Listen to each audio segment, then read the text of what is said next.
Yes, welcome to the No State Project here at, well, it's just my YouTube stream. It's No State Project. That's, again, the same name as the show, No State Project. It is episode 36, coming to you live from the Fortified Compound in Mesa, Arizona. Glad to be with you here. Got a lot of stuff to get to today. Well, not too much, but some really good stuff to get to. So I'm really glad for that. You want to join the big show, you can do so at 218-632-9399. That's 218-632-9399 for the big show there, where we're here 4 hours a week with Anarchy Radio. Today is an hour, and then we have the 3 hours on LR. And not going to have, I thought we were going to be able to do a live show this weekend. I'm not going to be able to do that. I am going to be traveling. I might just throw in an extra stream on Friday, though, but check out markstevens.net, and you can get an update on the Twitter feed. It's No State Project. That's what it is on Twitter. And, yeah, I do use the Facebook, so you can also look for that. If I'm going to do that, I will let everybody know about that.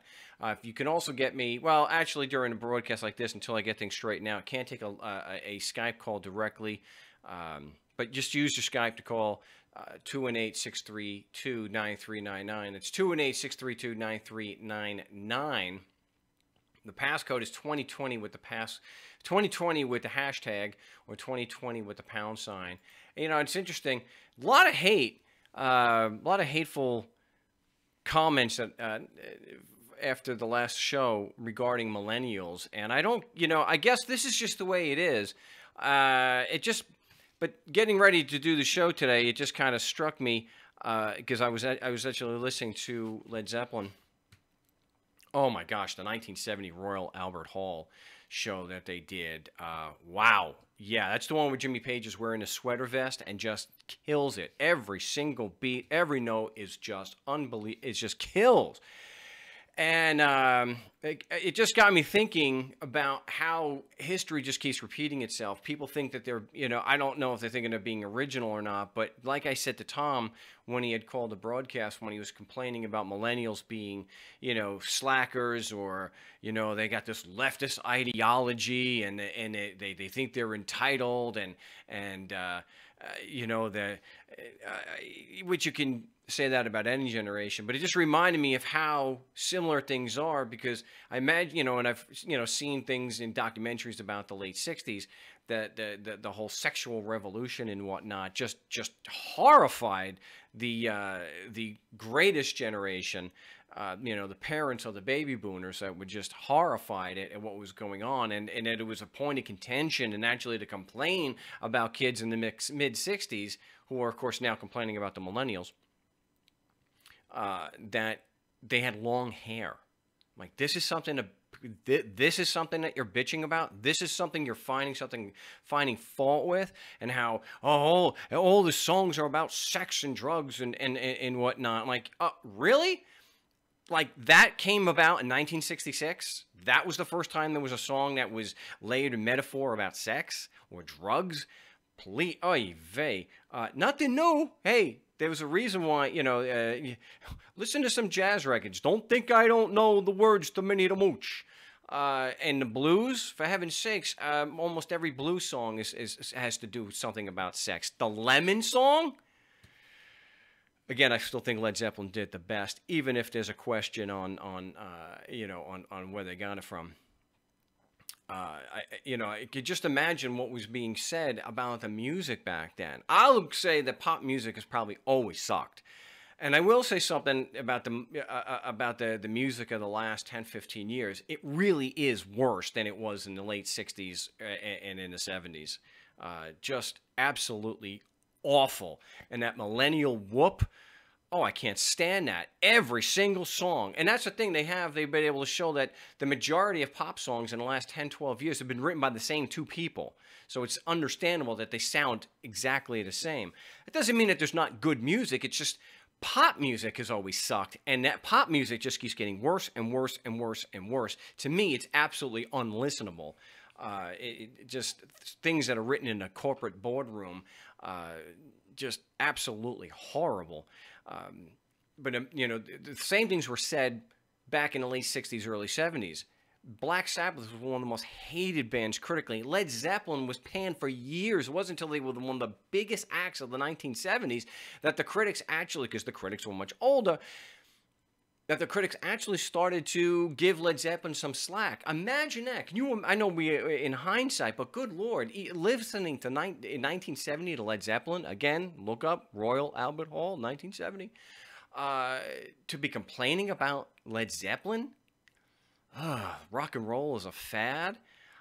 It just reminds you know. You can imagine it's like an old man back there. Oh, these kids today with their long hair and burning their draft cards and burning their bras. I tell you, my day we had respect, but it's the same old stupid thing. And talk about protesting the war. That was another thing. I heard War Pigs again today from Black Sabbath, one of my favorite songs. They saying the same thing. They're out there in the streets with their long hairs, these hippies, and they're protesting the war. They should, unbelievable. They're same old stupid conversation from the older generation. It's not going to change. And in 20 years, the millennials will be complaining about the generation coming up. So I would just say that remember your logical fallacies, everybody. Just like with Tom, the logical fallacy was hasty generalization. That to think that you can paint with such a broad brush that everybody under 30 is a slacker is not true. Not true. And that's like saying, well, every ANCAP is obviously on the Trump train. All on the Trump train. No. There are some actual ANCAPs that are sensible that think it's ridiculous to vote, that are not getting on the Trump train. This idea that leftist ideology somehow has changed and become so radical in the last 15 years, not even 15 years, just the last 7 or 8 years, that it is so absolutely dangerous. And that is the worst thing facing Western civilization today is leftist ideology. Yeah. Leftist ideology is just destroying Western civilization. Yeah, these are the same people who supposedly don't trust mainstream media, but they'll keep going with the same stupid narrative. Yep, xenophobia. It's those damn foreigners taking all the American jobs. We got to vote for Trump because the leftists will destroy this country as we know it. Well, if you're an ANCAP, you shouldn't be talking about a country in the first place. So, but that's the thing. Even Murray Rothbard said that anarcho-capitalists are anarchists in name only, not really anarchists. And I get that all the time when I do post my videos up on the anarcho-capitalist subreddit. So, they're minarchists, basically, what it comes down to.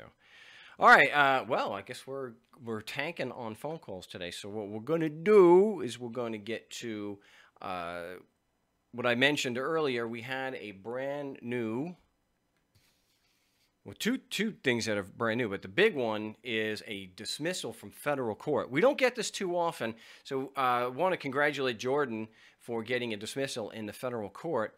Now, before anyone says, holy crap, federal court, wow, this is really big. I don't know the exact details of it. All I know is that it's traffic. So more than likely, it was on a federal park or something like that. It was on. So if you get a parking ticket, or you get a speeding ticket, or you get some kind of traffic ticket on federal land, like if you're at a park, and this is in Southern California, then the matter doesn't go to a local traffic court. It goes into the federal court, which is where this was. So, so I think it's great. Congratulations, and I appreciate he sent me the documents. I will be sending I will be posting the documents. I may be able to get that after the show. I'll definitely get the audio of this broadcast on markstevens.net right after the show. That's usually easy, especially since there's almost no editing to do. So that's great. Another benefit of the broadcast today is that there are no commercials, and I can get the audio posted pretty quickly because there's no editing that we need to do. Very minimal. And so I don't have too many details here yet. Well, Gabe, if you want to join the call and talk about this, I'm going to use your Skype to call the the main number, the 218-632-9399, 218-632-9399. I'd be happy to talk about that. But what happened with Jordan in federal court, and again, I'll get the documents at markstevens.net, at least by tomorrow morning, because that's what we like to have here. We like to have the damn evidence. We're anarchists, and I'm an anarchist anyway because I'm a skeptic. I want the damn proof. I want the evidence. Unless there's evidence, it's not true. So he had contacted me after getting this, and he filed a motion to dismiss and the discovery request. And yes, I believe it was considered criminal. So, well, maybe not. It was traffic. So, but we still file the discovery request. And instead of responding to the motion to dismiss and the discovery request, this is what was interesting. It actually was an ex parte motion to dismiss without prejudice. So that sucks that it's without prejudice, but very rare. I don't think I've ever seen one of these come back. Oh, okay. Damn it. All right. Well, Gabe, I have a couple of other calls that we'll get to, and if I have to, I'll just mosey on over to the other computer and join you that way. I can't join you on this particular computer. Or what I can do is I can just get off the caller line and I can go directly on here. But all right, we'll work it out. So well, yeah, if you want to call on your phone, you can, but we've got a couple callers ahead of you. So just chill out for a bit. So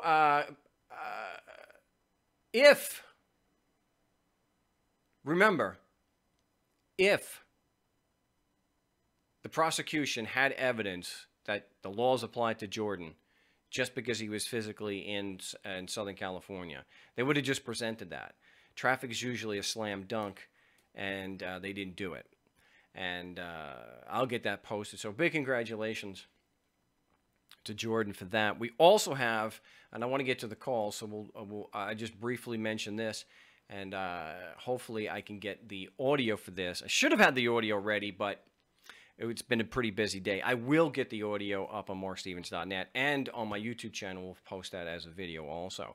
But we got a really good IRS call of shame, and actually had them, if we take them at their word, change the record, because they pull the same crap that they usually pull. But this time I was very insistent that they not try to mislead, which is what they do. That's what they do. All right, we've been on the show before. That's really odd that it is such a way. Hold on one moment. Looks like we've got a tech issue. Tom, if you're there, just shout it out, because this is really, really odd. Yeah, it looks like I'm going to be plagued with a tech issue. Let me close that out. Damn it. We'll come back here. Yeah, this is the bane of my existence. This Free Conference Pro is really screwed up today. I for some reason, there's no...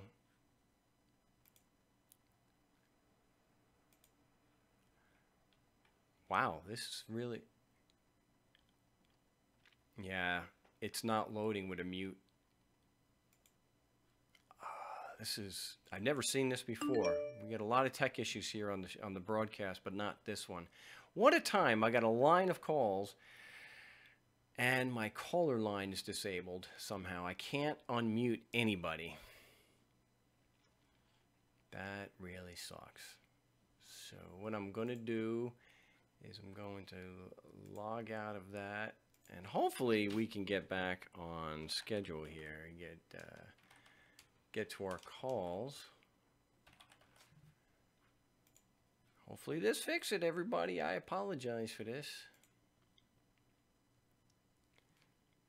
Wow.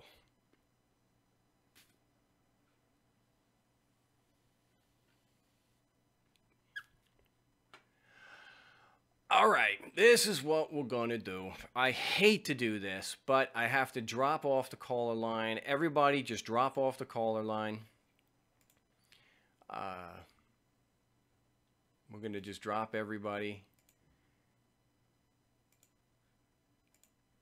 So what we need you to do is, we'll start with Tom. Just call my business line, 602-635-1974, 602-635-1974, and we can get you in. So, wow, this is that really sucks. So until I get someone calling again, it's and I'll put this. I wish this was easier to work.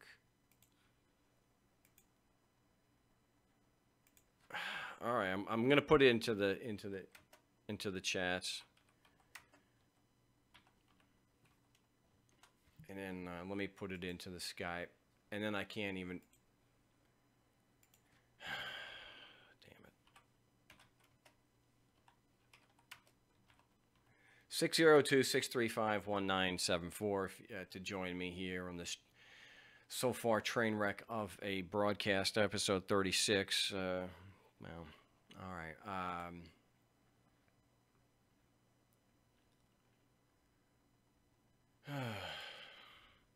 I always like to go first. All right. Well, whoever calls first, I can take the first call. If Tom calls first, great. Gabe, if you want to call in now, that's fine. I just. What can you do to salvage the show here? This is ridiculous. All right, so the IRS call of shame. I'll do that until we get somebody who is able to call on the 602-635-1974 line. Anyway, working with someone with the IRS, and we called in yesterday. And we already had a hold on the account. Now, I've mentioned this before, but it's been a while since we've talked about this. It's very important that when you're dealing with an attack by the IRS that you get a hold on the computer process, because it's all automated. And it will continue to escalate unless you have a hold on the account. So let me, okay. Do we, is this Tom? This is Gabe. Gabe, how you doing, Gabe? I'm sorry about all these stupid tech issues that we've got. So you wanted to talk about this millennial issue? Yeah, I wanted to talk about that as part of a larger issue. Sure.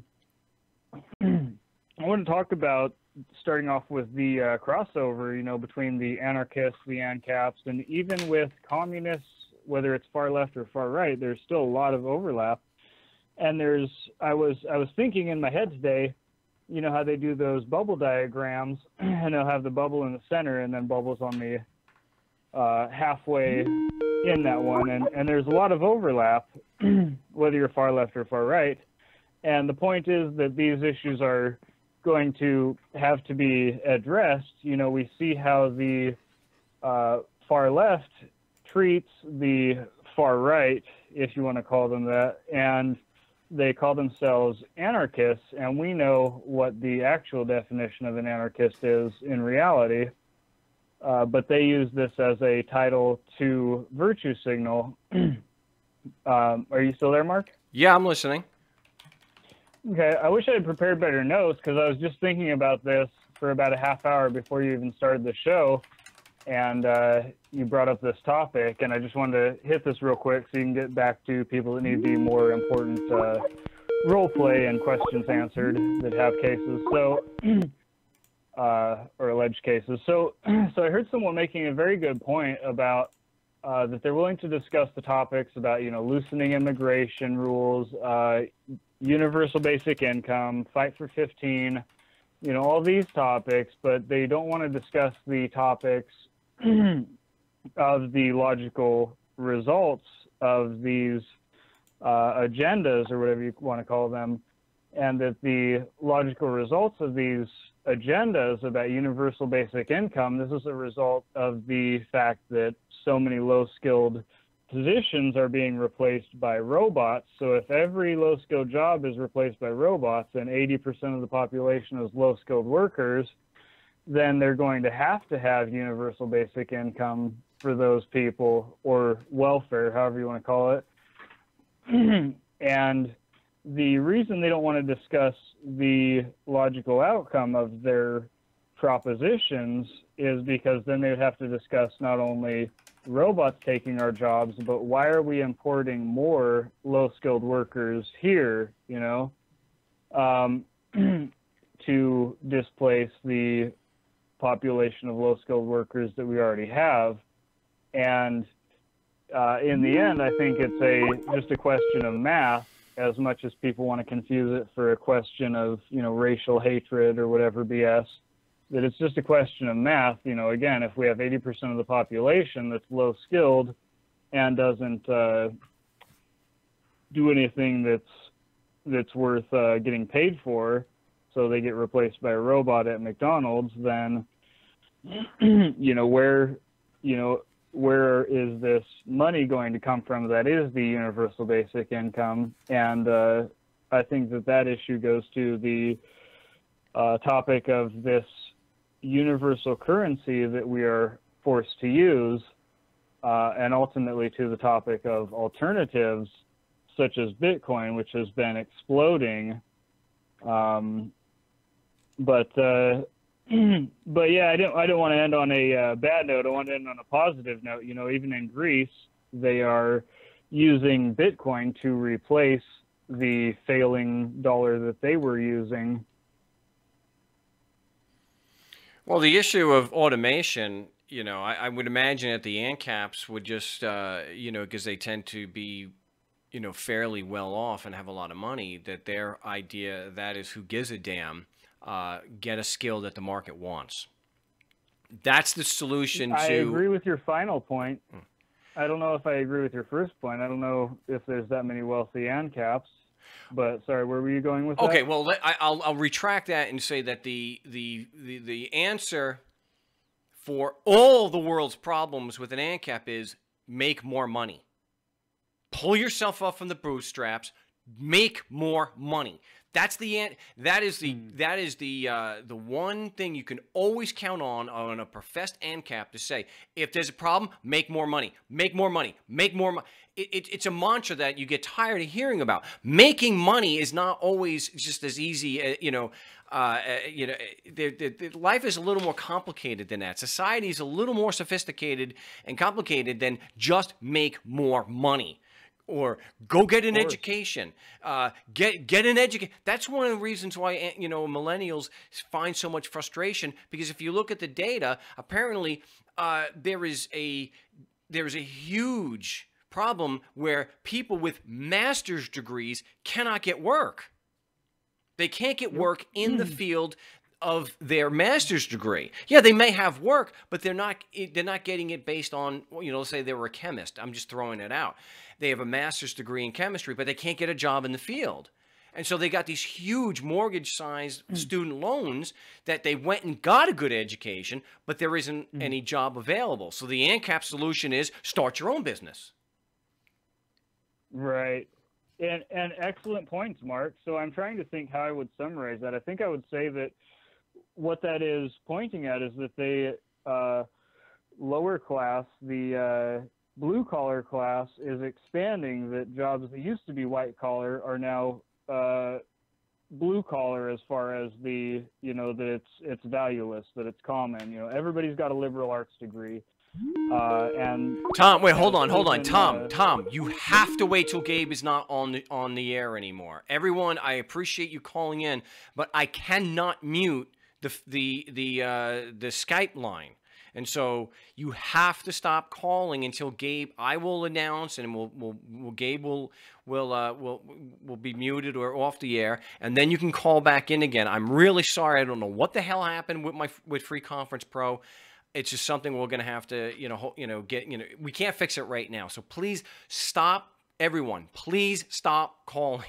This is a train wreck of a show. I'm not even going to. You know what? I'm going to do the video, because it's automatic on YouTube. I'm not even going to take the time to post the audio of this on my website. It's just not worth it. So. Oh, I was calling in trying.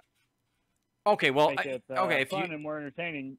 Okay, well then I guess we can put the audio up there. It's getting frustrating with all these problems, and so all right. So pick up where you left off. I'm sorry.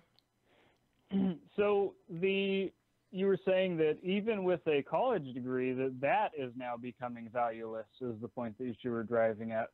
So my question would be, what is the reason behind that? Why is that the case? Again, this is getting back to Socratics 101.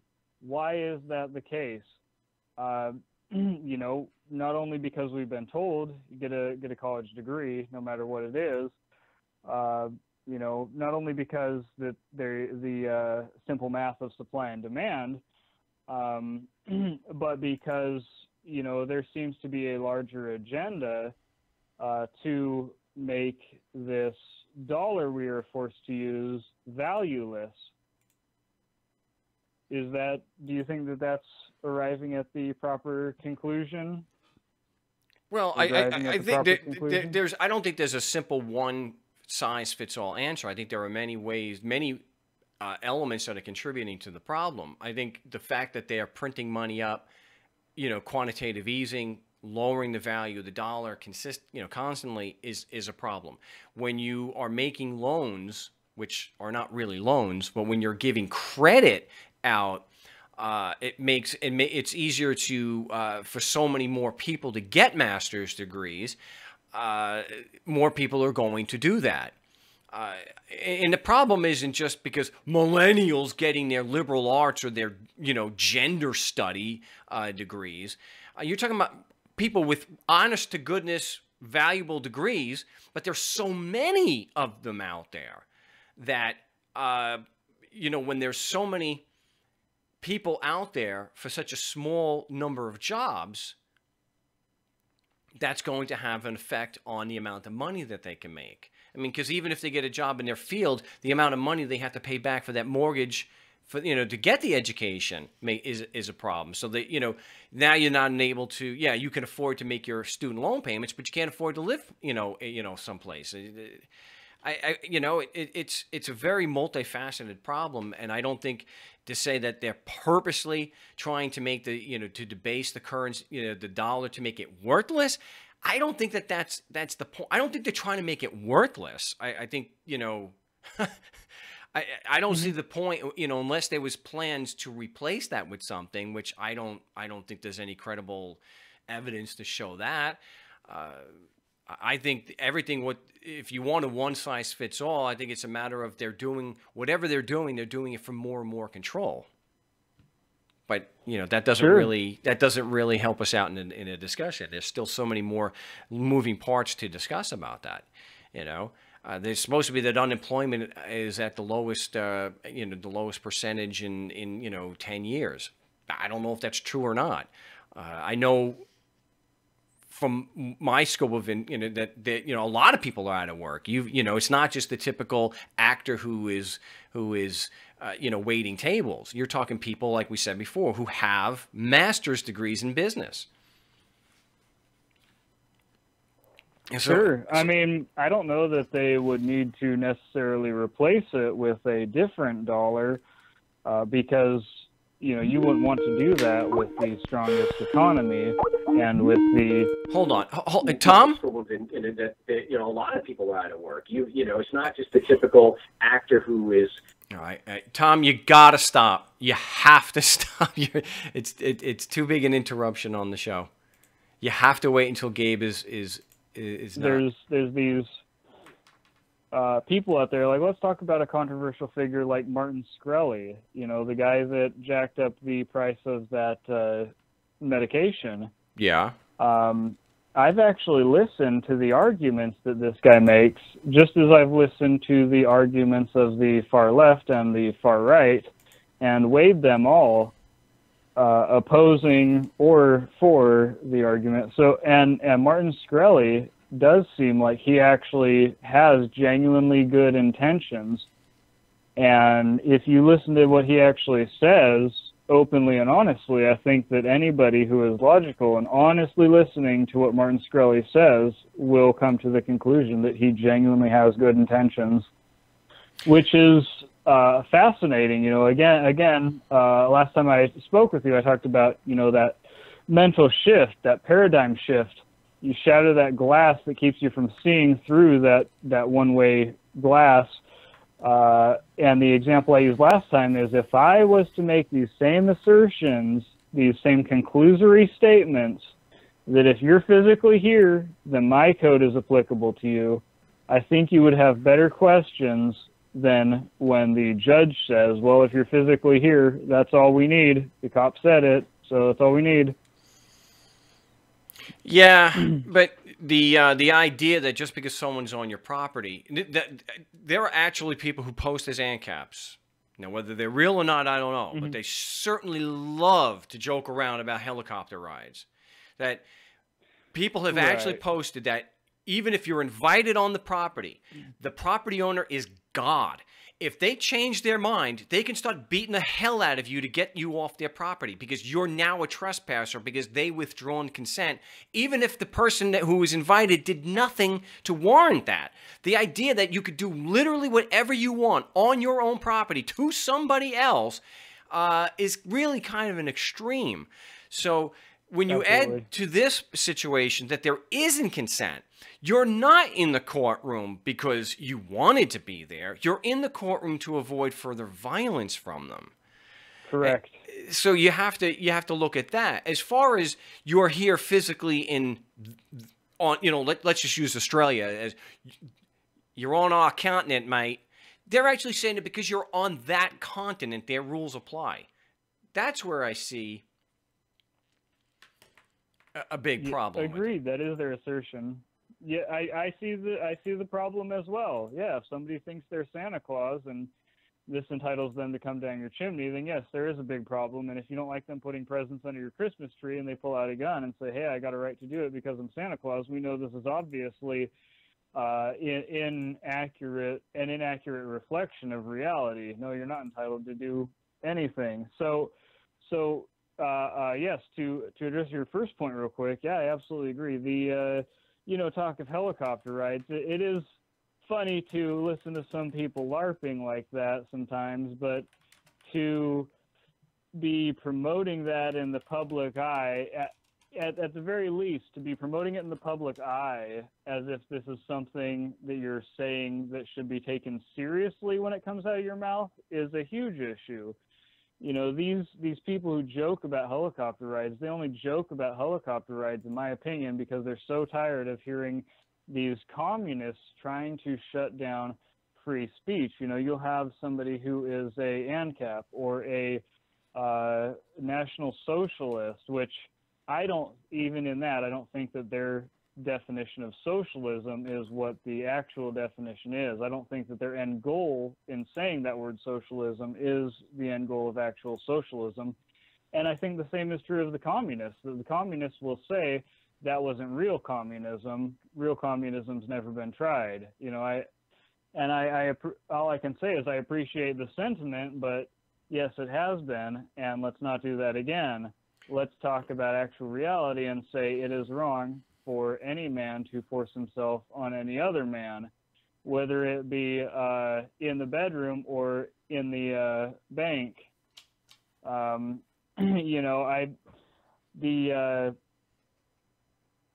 getting back to this topic where people take their LARPing too far, I again think it's from the source of the communists continually trying to shut down conversation, which you can see all over YouTube. But I want to hear your thoughts on it. It's interesting how it makes this analogy to the stuff that you talk about here, which is the more important point. Whether you are far left or far right, the things you discuss, voluntarism, actual anarchism, is the more important point. Well, yeah, because you can get that stupid, it's not real. You can get that from capitalists also. You can say, capitalists love to say, or especially ANCAPs, everything that you have, every modern convenience you have is because of capitalism. And then you bring up that, well, Rockefeller and Mellon and Carnegie, they all did that, all accomplished what they did with the force of government behind them. Well, that wasn't real capitalism. But that's what brought us to where we are today. There is no pure capitalism. You could say the same damn thing. You know, it's just a matter of trying to relieve responsibility from a horrible group of people. So you've got people like Rockefeller, terrible person, and then you also have your people who use communism.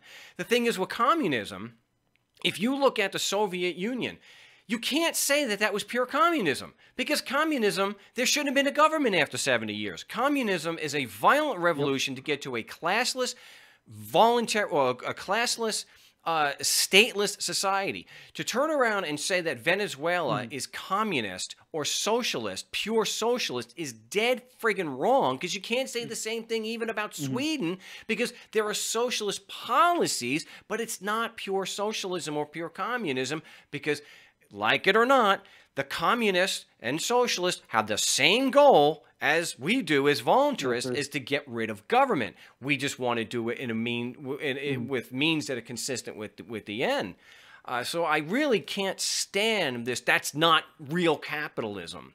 Well, show me where you've got real capitalism, and then show me an example where you had real communism, because you're not supposed to have a government either way, and we haven't seen that.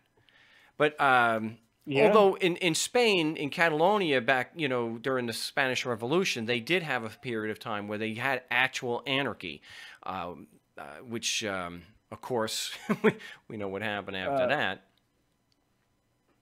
Yeah, and I assume that lasted for a short amount of time and then got invaded or something. Well, World War II happened. So yeah, I remember. Good. Yeah.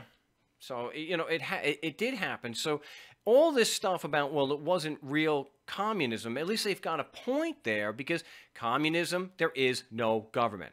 The distinction between what communism and what we want is voluntarist, my flavor of anarchy, if you will, is that I don't want to do away completely with the concept of property, but I certainly don't want to do this Ancapistan kind of wet dream of going back to feudal England, where you have all the land owned by a small group of people who now rent it out to everybody else. I don't like the idea at all of the such extreme concentration of wealth that they become a state. They become their own government, and they're going to use guns to keep people off of land. I don't think that so that's the distinction. I'm not trying to get, I don't advocate that we get rid of the concept of property, whereas with communists, they want to use violence to get rid of the concept of property to bring about a stateless society, and that's just, the means have to be consistent with the end.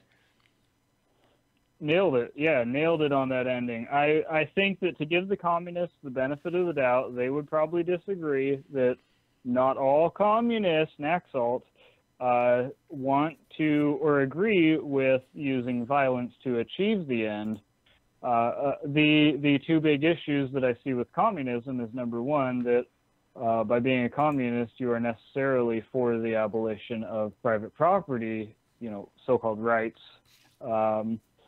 And that the logical outcome of communism is not that you would do away with the state.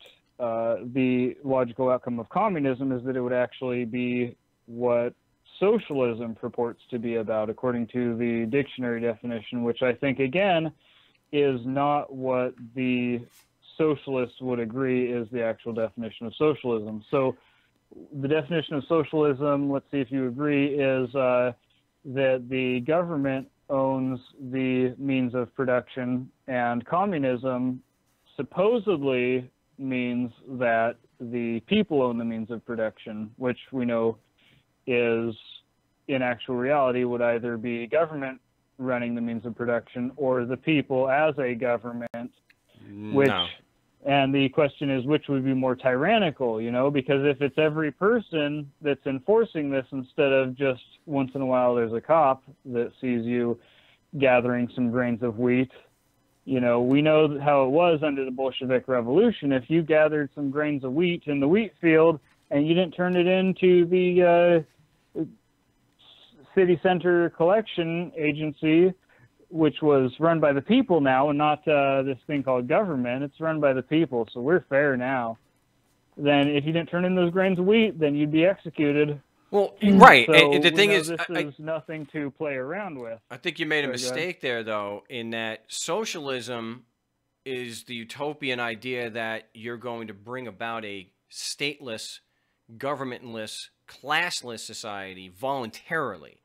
Whereas, where the idea, my understanding is that the owners of the factories and the businesses will voluntarily relinquish control and become a part owner of, whereas communism and specifically Marxism calls for the violent taking over of the means of production, so that then it could be owned by society. That society will own that. And so there's, from my understanding, with Marxism and communism, violence is always used as to get to the end of a, in my understanding of socialism and communism is the end goal does not include a government. In all the readings that I've done on Marxism and socialism, communism, there is no government structure. The government is just used to get you to that point. And I've had almost as much as I can take during this show. Tom, I've asked you not to do this. Are you trying to join the conversation with Gabe? No, either way, it'd be fine. No, I'm really fucked up on Skype here and the YouTube today. Sorry. It's just I can't disable that particular sound, and it's made a mess of my show. So just when Gabe's not on the line anymore, you can call back. Oh my gosh, this has been just one of those shows, boy. And now for some reason Gabe's call got terminated. So wow, it has just been one hell of a mess on the show today.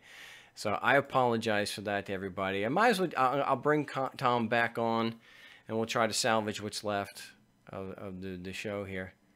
And Tom's not answering. Great. So I can't win today. All right, we got, and now Tom's gone. All right. So do what we can over here. All right, we got Tom. All right, do we got you, Tom? And it ended. Wow, this has just been one train wreck. Yeah, call back, Gabe. I can't seem to connect Tom.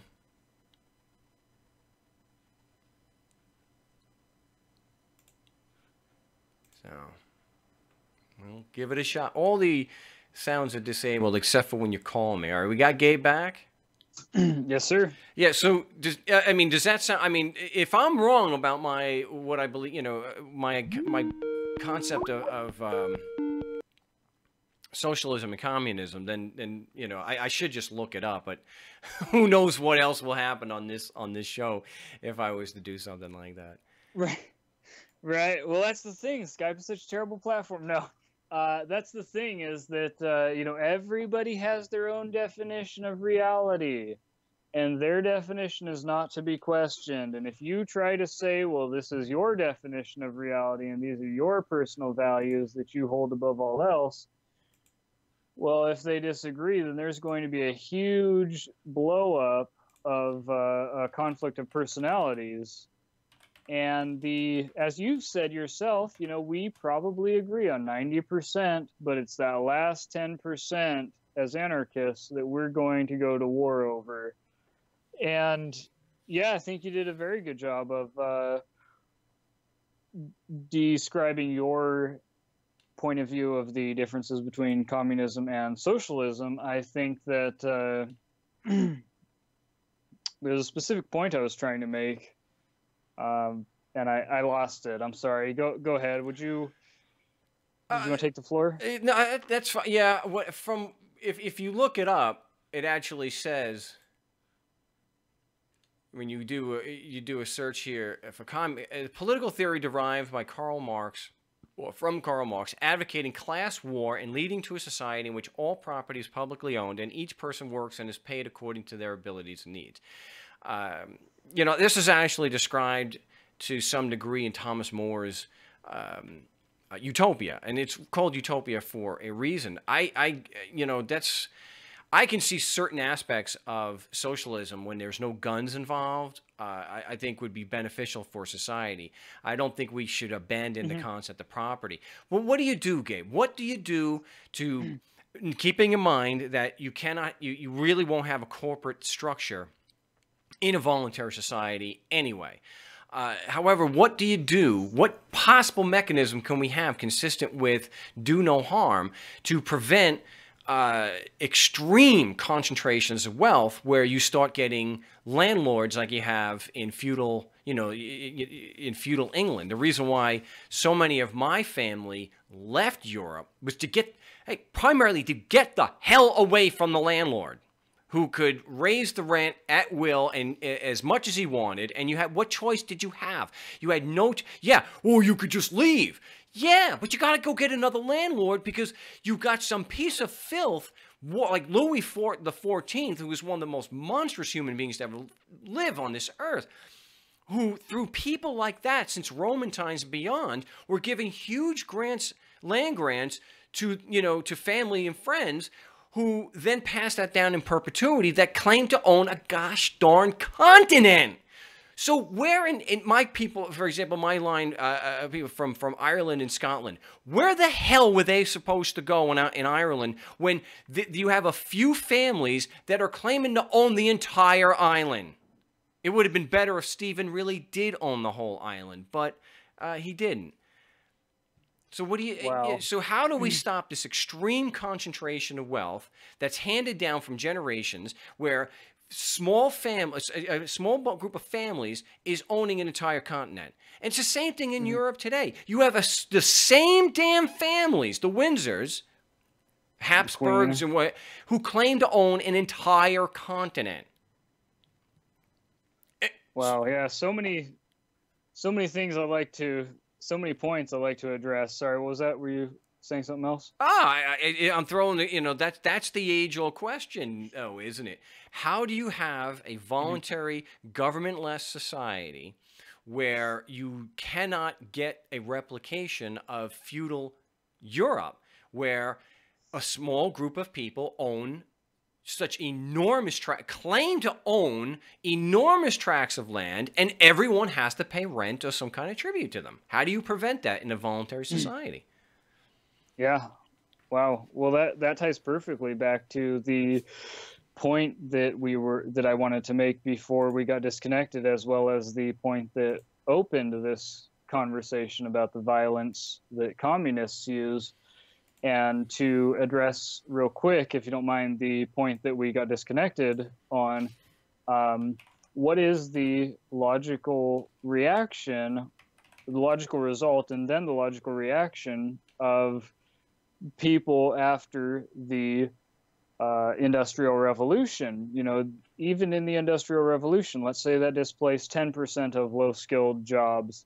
Well, pretty soon it's going to be 90% of low-skilled jobs that are replaced. And even if we say, well, let's forget about that, let's discuss a parallel issue that is taxes. Right now, we're about 50% of everything you make before you even see it gets taken from you without your consent. And if you say no, then by force, if necessary. So it's always going to increase. Your children will be paying 10% more. Their children will be paying 10% more. Pretty soon it'll be up to 90% tax. And then pretty soon 99% tax on everything you make. So whether they replace the dollar that we use now with a different piece of paper, or if we throw it off altogether and use Bitcoin or gold or leaves to trade with,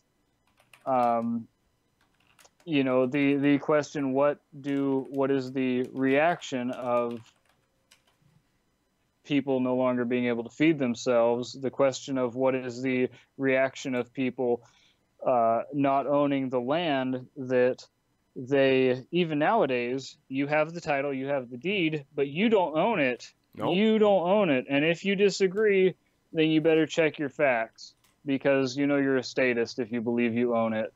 If you think you have some sort of protection, then try to, if you think you own it empirically, then just try to say no to them taking what they call property tax and see what happens. We know what would happen. So this is very similar to the situation under King George and the situation you were addressing. So what do we do? I don't know. Maybe the communists were right on that specific point. And this is what I was opening with, is the overlap. You know, if there is a king, what is the logical way to deal with that? Should people do like they did with the Magna Carta and hold a knife to his throat and say, hey, we're the dukes, we're the second richest to the king, we're going to stick a knife to your throat and sign this, and pretend that you agree to it by signing it, by putting your name in cursive on it? I don't really have a concrete answer what to do. You know, cops think it's okay to kill you on the side of the road. Is it justified to simply say no? If you simply say no, are they going to be willing to kill you? Sure. If they're going to be willing to kill you for simply saying no, is it justified to defend yourself up to and including fighting back with lethal force if they try to come at you with lethal force? You know, these are very serious topics, which is why, you know, these people waving signs talking about private property should be abolished, or if they're on the opposite side saying that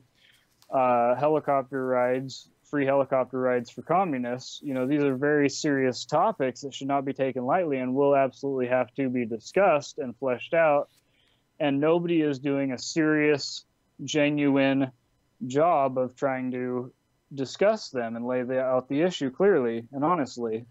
Well, I'm sure there are people that are doing that. It's a matter of finding them, because it's not a very popular topic. It's better to build an audience by joking around about helicopter rides while, you know, kissing Milton Friedman's ass, thinking that Pinochet was a great guy.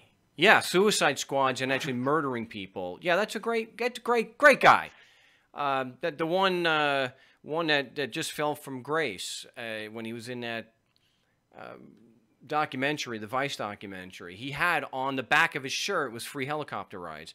So yeah, it's really funny to joke around about death squads. I mean, why not joke around about the drone strikes in over there in Pakistan, in the Middle East? It's funny because, you know, their worldview is just so dangerous, you know, and we have to teach. They won't understand Western capitalism, so you have to give them a free helicopter ride. Give me,